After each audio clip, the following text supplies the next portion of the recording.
یہ کہتی ہیں اگر کوئی رمضان میں فوت ہو جائے تو کیا اس کو عذاب قبر ہوگا؟ دیکھیں حدیثیں یہی کہتی ہیں کہ جو رمضان میں فوت ہوا اس پر سے عذاب ہٹا لیا جاتا ہے، عذاب قبر اسے نہیں ہوگا۔ اب بعض اوقات ایسا ہوتا ہے کہ کوئی بہت زیادہ گنہگار ہیں معروف، وہ رمضان میں فوت ہو جائے تو ہمارے لوگ وہی بات کہ وہ سمجھتے ہیں کہ شاید اس کی کثرت سے گناہ کی وجہ سے، اعلانیہ گناہ کی وجہ سے اللہ تعالیٰ پر یہ ایک ایسا اثر مرتب کر چکا ہے کہ اللہ اس سے ناراض ہو چکا ہے اور اب اس کی بخشش مغفرت ہو نہیں سکتی۔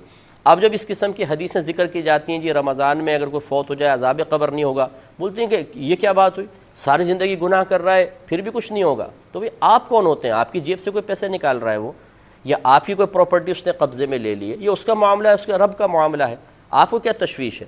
بلکہ اس طریقے سے اللہ تبارک و تعالی کی تقسیم پر اعتراض کر کے آپ گناہگار ہوں گے۔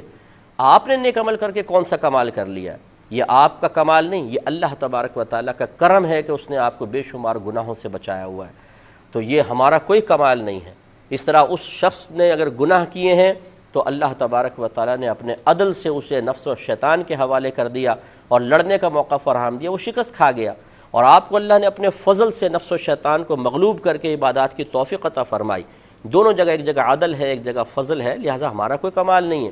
اس لیے کسی شخص کے بارے میں آپ یہ گمان نہیں کر سکتے ہیں کہ یہ ضرور جہنم میں جائے گا، اور اگر کوئی کہے کہ نہیں حدیث کے مطابق اس کی بخشش ہو جائے گی تو آپ اعتراض کرنا شروع کر دیں گے بھئی کیوں بخشش ہو جائے گی؟ بھئی آپ کون ہوتے ہیں کیوں کہنے والے؟ آپ اگر یہ کہنا چاہتے ہیں کہ معاذ اللہ ثم معاذ اللہ، پھر تو یہ ناانصافی ہوگی کہ میں نیک عمل کر رہا ہوں، وہ گناہ کر رہا ہے، وہ بھی بخشا جائے میں بھی بخشا جاؤں، یہ تو اللہ تعالیٰ کی ناانصافی ہے۔ آپ کون ہوتے ہیں حکم لگانے والے اللہ تبارک و تعالیٰ پر؟ اس لیے وہ کتنا ہی گناہ گار اور پاپی ہو، ساری زندگی شرابیں پیتا رہے، ساری زندگی زنا کرتا رہے، اللہ تعالیٰ اس کے بندے کا معاملہ ہے۔ ہو سکتا ہے وہ شخص ایسی توبہ، موت سے پہلے ایسی توبہ کر چکا ہو کہ اللہ تعالیٰ اس کی سارے گناہ بخش دے، بغیر توبہ کے بھی مر گیا لیکن اللہ تبارک و تعالیٰ نے اس کو رمضان میں موت دے دی، اور کسی نے اس کے لیے دعا کر دی، اللہ تعالیٰ اس کے وسیلے سے بھی اس کو بخش سکتا ہے۔ میرے آقا صلی اللہ علیہ وسلم نے ارشاد فرمایا کہ میری امت گناہوں سمیت قبر میں جائے گی اور مغفرت شدہ اٹھے گی، اور اس کی وجہ بیان فرمائی لوگوں کی دعائیں مغفرت کی بنا پر۔ یہ شرح الصدور کے اندر یہ حدیث پاک موجود ہے۔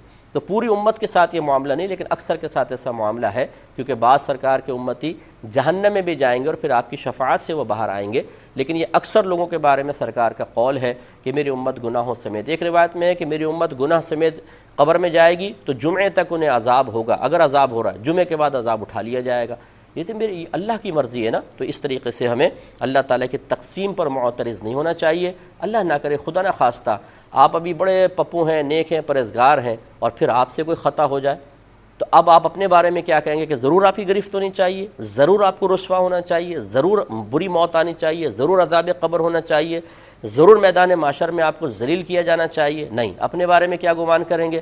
اللہ تعالیٰ بخش دے تو اس کی مہربانی ہے، تو بس یہ دوسرے کے بارے میں رکھیں، وہ ہمارا مسلمان بھائی ہے یا بہن ہے، اگر ساری زندگی گناہ بھی کرتے رہے اس نے ہمارا تو کچھ نہیں بگاڑا، نہ اللہ کا اس نے بگاڑا ہے، ہاں اپنا بگاڑا ہے، اب اللہ کی مرضی ہے چاہے تو بخش دے۔ اس طرح کسی کو مایوس کرنے کی حاجت نہیں ہوتی ہے، نہ اس طرح کی سوچ بنائیے۔